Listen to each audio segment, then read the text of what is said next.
Macmillan Audio presents The Swarm by Orson Scott Card and Aaron Johnston. Read for you by Vikas Adam, Stephen Hoye, Arthur Morey, Stefan Rudnicki, and Orson Scott Card, with Paul Boehmer, Susan Hanfield, and Emily Rankin. And an original afterword read by Aaron Johnston. To Lynn Hendy, who has the mind of Ender, the mettle of Mazer, and the heart of Valentine. I divide officers into 4 classes: the clever, the lazy, the stupid, and the industrious. The man who is clever and lazy is fit for the very highest commands. He has the temperament and the requisite nerves to deal with all situations. Those who are clever and industrious are fitted for the high staff appointments. Use can be made of those who are stupid and lazy, but whoever is stupid and industrious must be removed immediately. General Baron Kurt von Hammerstein-Eckert, German Chief of Army Command, 1930-33. Chapter 1. Copernicus.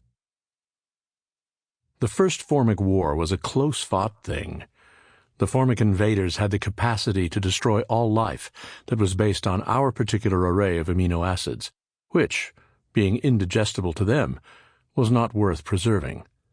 The Hive Queen did not view her actions as an attack, but rather as a leisurely beginning to the formification of Earth. We eked out our victory against an enemy whose commander, whose mind, was millions of kilometers away. Later, we would learn that the Hive Queen commanded her workers through phylotic connections that seemed not to attenuate or slow down with distance. Signals from the human brain take longer to reach our fingers than it took the Hive Queen to receive sensory information from her workers, learn that the pesky native life form was resisting the advanced ship's ministrations, and repurpose those workers as soldiers. Then the humans blew out the interior of the advanced ship and killed every last one of her workers. Not only would she arrive at this new planet without the native biota already having been replaced by compatible life forms, but she would also be forced to approach it with an effective military strategy.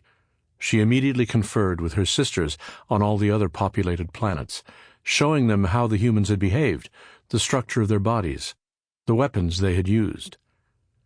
Colonization of new worlds always brought challenges that required improvisation. But now, for the first time, a Formic colony was encountering friction that was intelligent, organized, and effective. However, if there was one thing the Hive Queens were experts at, it was war. She had come in search of a place to spawn another iteration of the Formic civilization, a peaceful, domestic mission, or so she supposed. Now she and her sisters could reach back into their not-so-very ancient memory of brutal wars between Hive Queens, which had spawned a sophisticated military technology. With the approval of her sisters, she dismantled almost the entire apparatus of colonization and converted the materials of the vast mothership into the requisite number of invasion craft.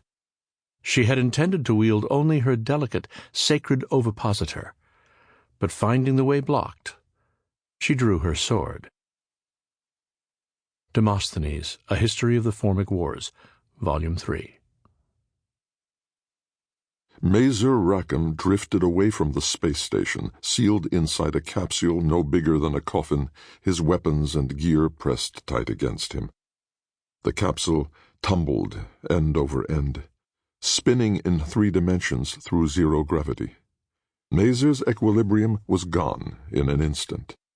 Up and down no longer had meaning. All he could do now was close his eyes, concentrate, and try to find the pattern in his rotations. The speed and spin of the capsule changed with every test flight, and so Mazer never knew how fast or in what manner the capsule was going to rotate until the sling mechanism inside the space station's launch bay had tossed him out into the blackness of space. This spin wasn't bad, he realized. He had done plenty of test flights far worse than this one, with the rotations so fast and uneven that Sample complete. Ready to continue?